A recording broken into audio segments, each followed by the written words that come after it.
Right, so we were just talking about the sword. What else can I ask you? Um, I quite liked the fact that he could go back to his family, and he had two parents, which is really unusual. And then his relationship with Alana obviously was lovely. Yeah, Um, I'm glad you mentioned Alana because she hasn't come up in any like in all the reviews.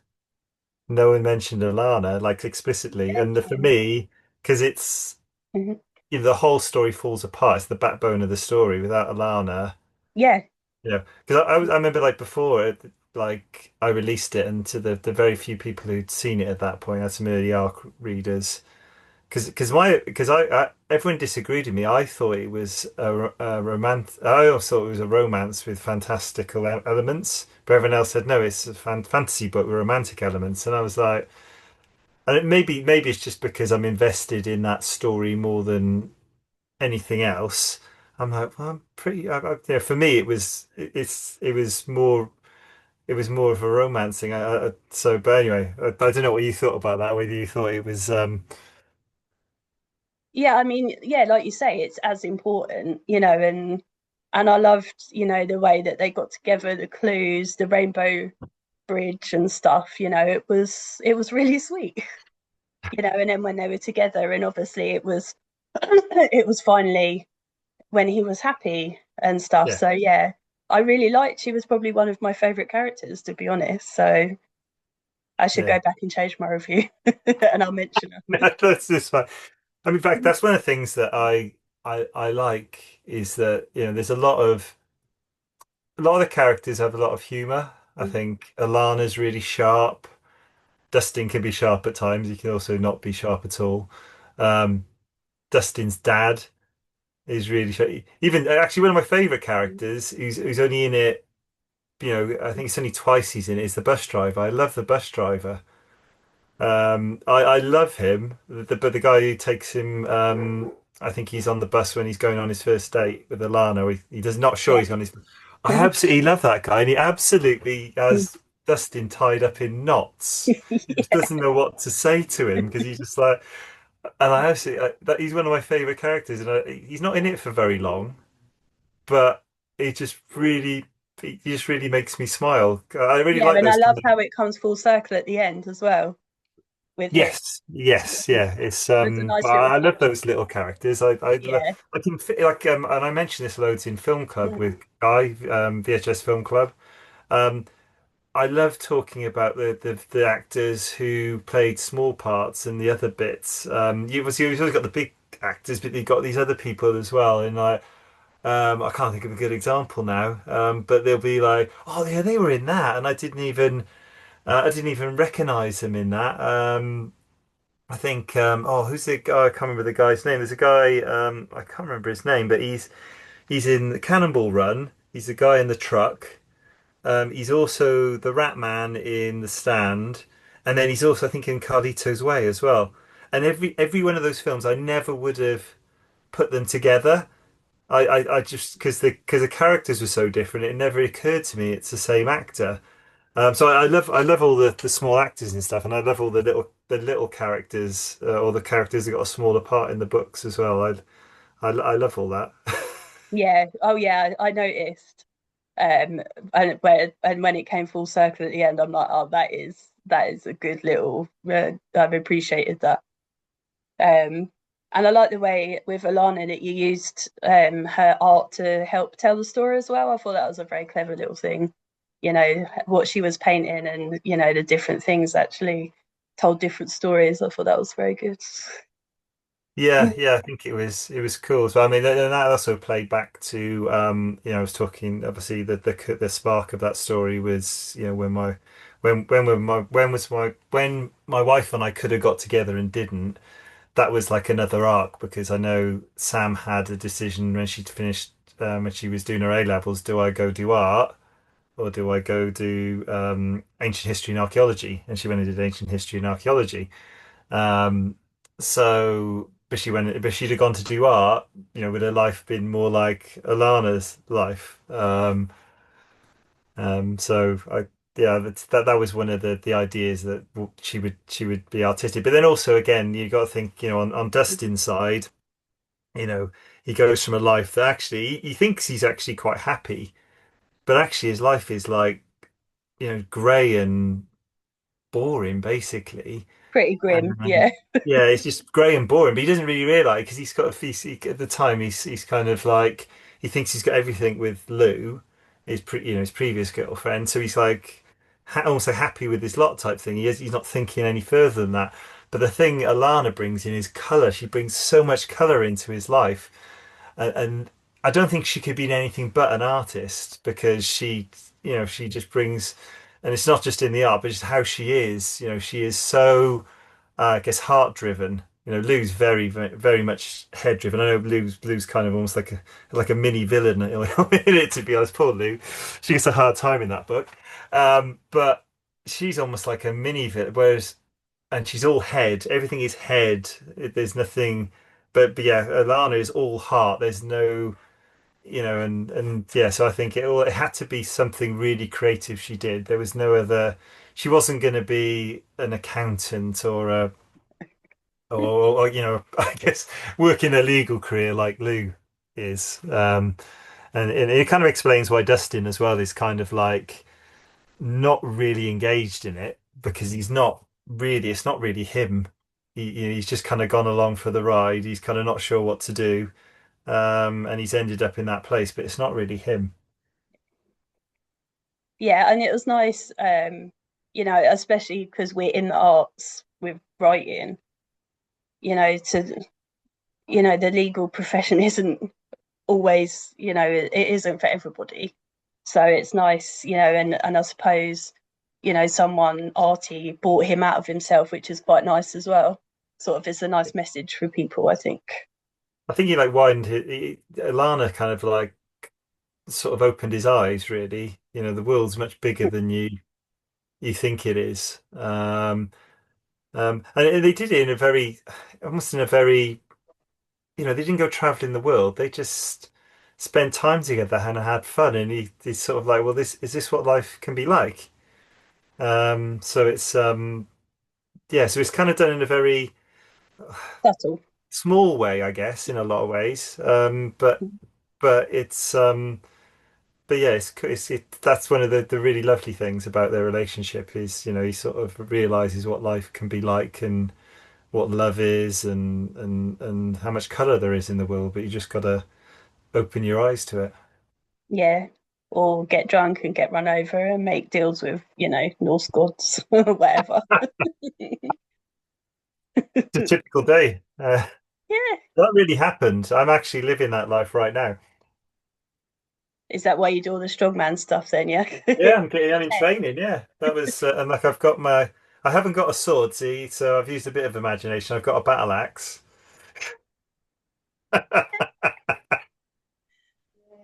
I have headphones. This is all that I could even get to work. Yeah, I'm preparing for it. Yeah, yeah, that is exactly what I'm doing. Yeah, so yeah, I lift heavy rocks and I run around with them and stuff like that. Proper Husafelt stone type stuff. Is Sam aware of this? I She's mean, I aware know, of the strongman stuff. She doesn't know yeah, that Odin talks to me. No. okay, that's fine. So, if you disappear for a while, then it's because you've been carted off to an asylum, then, yeah. Or I've gone Viking. Yeah, I don't judge, each to their own. So, Mr. Meredith, now you've finally finished this book that's taken you forever. Do you know what's next? Oh God, no. But one thing Dustin and I share is this no plan kind of philosophy. So I've got no idea what's next. I really wanted to work on this, get it finished, do a better job with the launch plan, and I got to thank Sean Campbell because he helped me loads with that. So a massive shout out to Sean Yep, a for that. second is a good guy. Yeah, he's a great guy. Yeah, I'm not really sure what's next. I actually I reworked the ending to Valhalla. I did. It was complete darkness the first way I did it. A bit like Midas, actually. That got reworked as well. You can always tell when I've reworked a book because it has an epilogue. And it's usually based on, Sam's my first review, and she's usually very good at identifying things.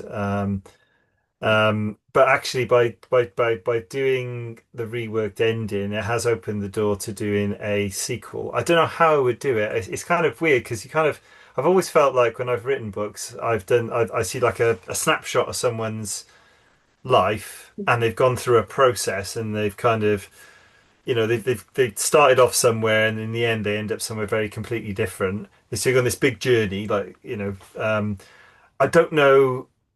I'd struggle to think, well, how can I take him on an equally good journey without it becoming almost like a bad sequel for a film, where you kind of trying so hard to kind of do something different or do something better than the previous one. I'd be really afraid. So I said all that, but some people have said, including my wife actually, and a few other people, we could do a sequel now, and I'm like.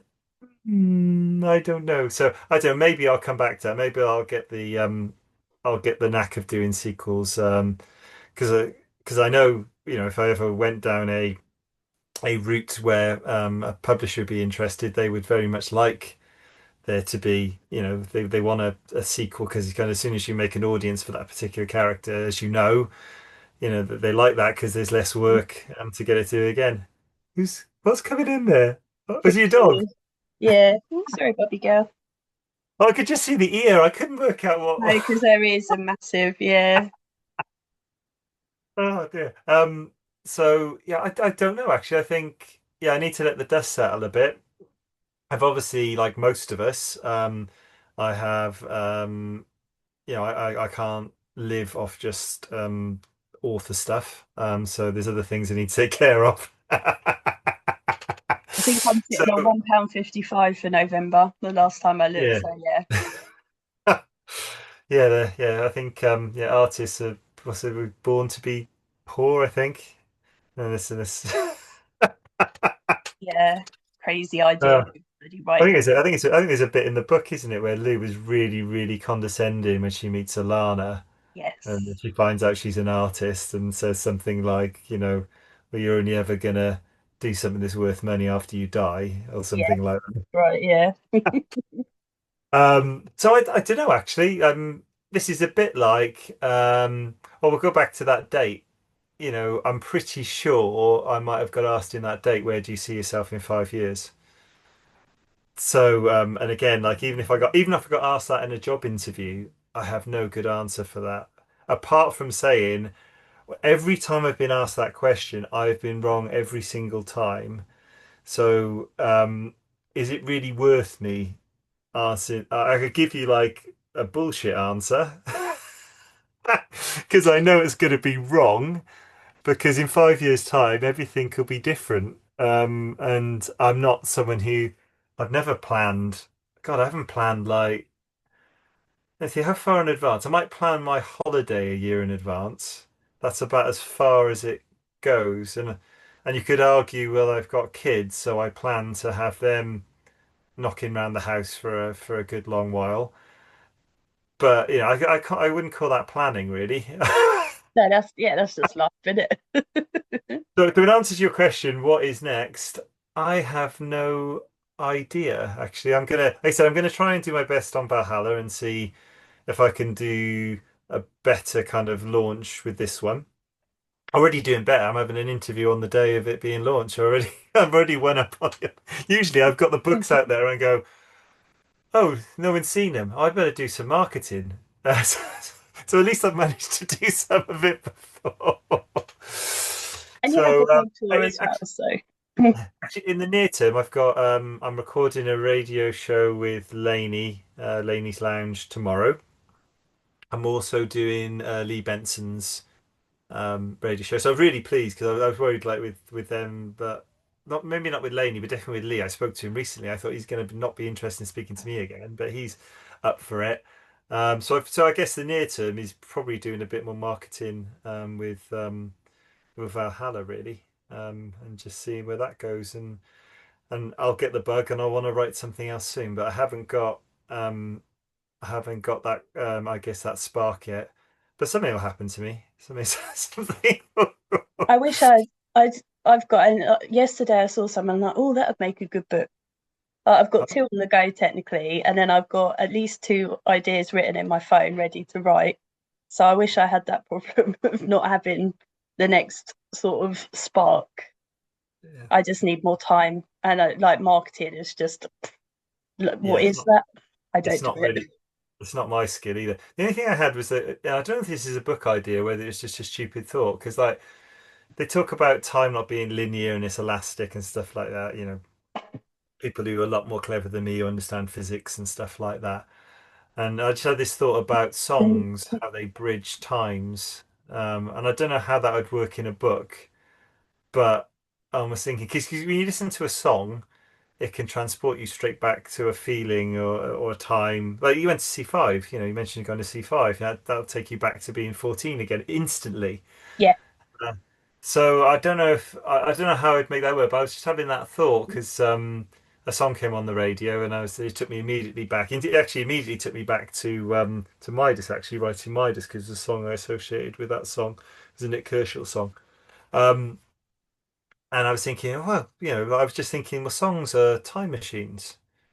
And I've had thoughts like that before, but I was thinking, oh, maybe that could be something, but I don't know what. So that's the closest thing I've got to like anything. yeah, I'd quite like to see if you develop that because I completely agree. Um, there's nothing else I don't think that could have transported me back to being 14 other than being at that Five concert or any other band that was around. Like Yeah. literally completely everything, and you remember the words and stuff even though it's heard Yeah. 20 odd years ago. So yeah, I'd quite be quite interested, and there's songs that I hear that take me back to times of life and stuff. Mm. Because I think some people, like my mum says, it's in your heart. If it's in your heart, then that's what it will do. It will transport you. Some people don't have that; it's just a song. But if it's in your heart, then it does transport you back in time. So yeah, I'd be interested. So you could have been, as far as you're concerned, you could have been sat in the O2 and been your 14-year-old self, just sat there watching it at that moment. That's what I mean. I quite like the idea. I don't know how to. If maybe it'll just be written down somewhere, or maybe it'll turn into something bigger. Like not everything grows. It's like planting seeds, and everything grows, does it? Sometimes No. they grow into we. Sometimes they grow into short stories. Sometimes they don't grow at all. Sometimes they grow into short stories you never want to share with the world. 'Cause you think, oh my God, that's. I still can't believe I did that self-defense book. Actually, I've done a self-defense short story in the crime fiction addict one because I read it and I was like, oh my God. I don't want to share that story. Actually, that one worked out okay. But yeah, there's other Well, things you clearly, wouldn't because know. everyone else in the group has the same issues that we do, so it's fine. Uh, It's yeah, awesome. I think part of it as well is because a lot of the stuff I go, oh, that happened to me. So with that one, I was like, oh, hang on a minute, everyone's going to assume this is like so it's semi-autobiographical. And I'm like, it's not. It's not.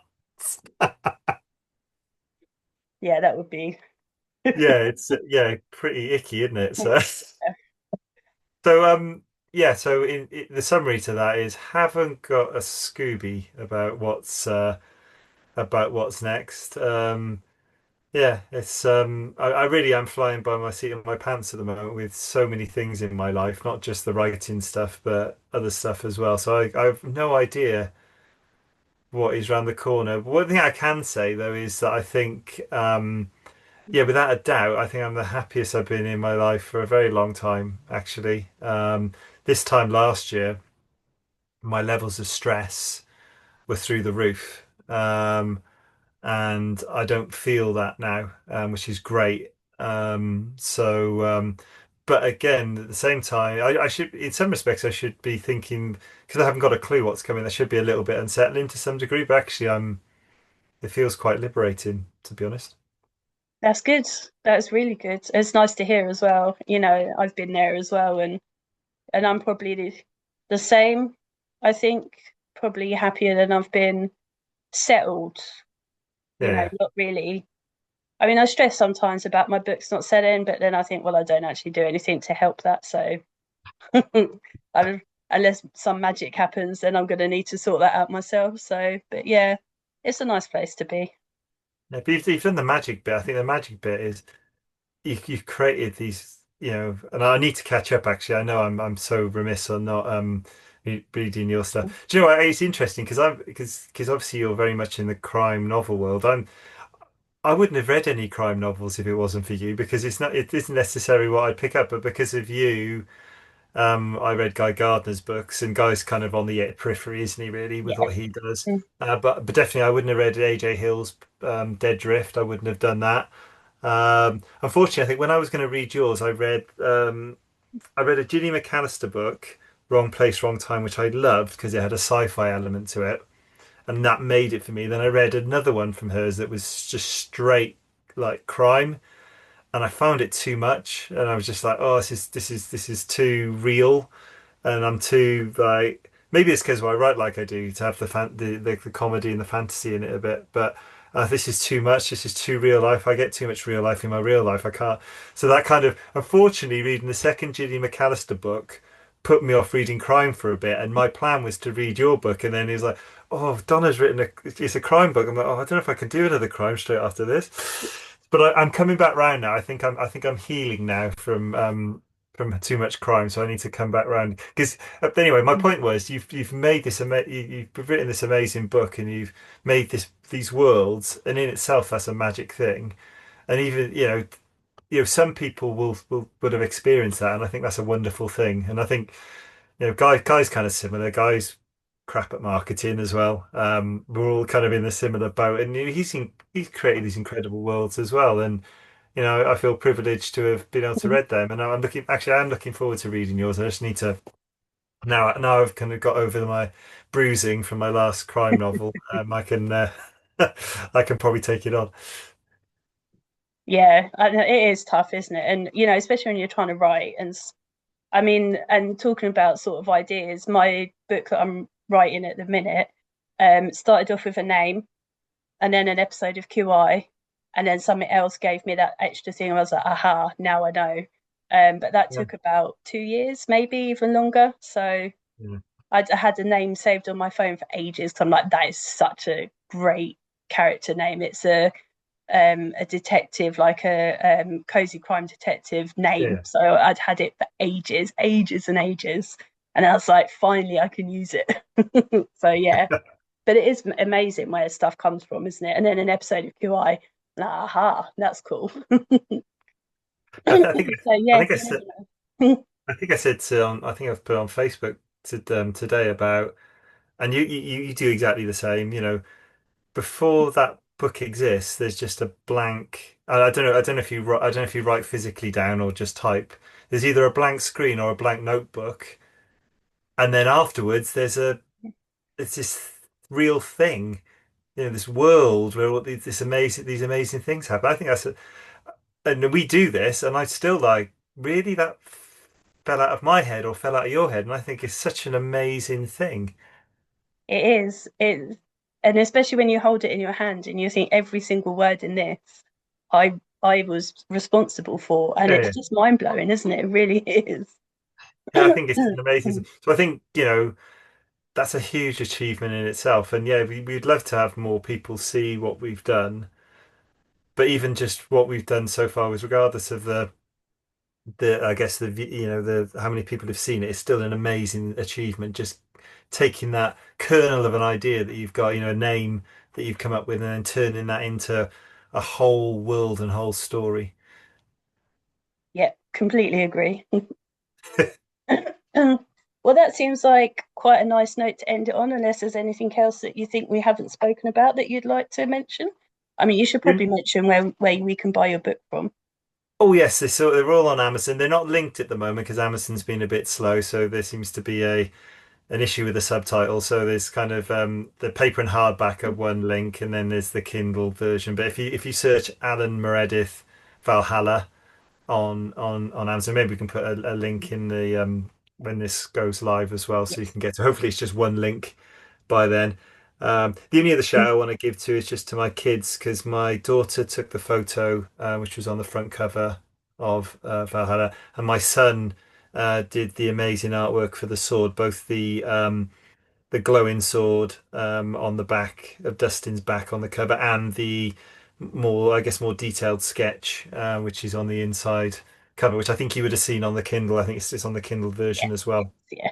He's amazing. Again, he's someone things fall out of his head. Both those things he just did so fast. I watched him do the sword bit because I asked him to do it, and I said, "Oh, would you do it now?" He said, "Yeah," and he just in 5 minutes drew that with his finger on his iPad, and I was just watching him going, "Can you just stylus?" No, I like it with my finger, and he's and I was just like, and yeah, so they blow me away with the things they do. My daughter is a very, very good photographer. She's doing A-level photography, and my son's doing GCSE art, and they yeah. So I got to give them a shout out because I think I've never had a cover that popped as much as the one I've currently got. Yeah, it was very cool. Brilliant. Well, thank you very much. It's been awesome as always. And good luck with everything and the interviews. Hopefully, I'll see you with Laney's, but I'm not sure because, work and stuff. No, no, fair enough. And we'll see each other soon. We go. There's places we go which are where we cross paths, like Shore and Word Fest. Now that's finished for this year and other things, but there are definitely places that We we meet on shall. the dark side of Brighton or whatever. Mind you, Yeah, I know. don't mention that because you've probably got you're probably still scarred from the last one. So, but if that ever happens again, I'm getting over it. The temptation is creeping in, which is worrying.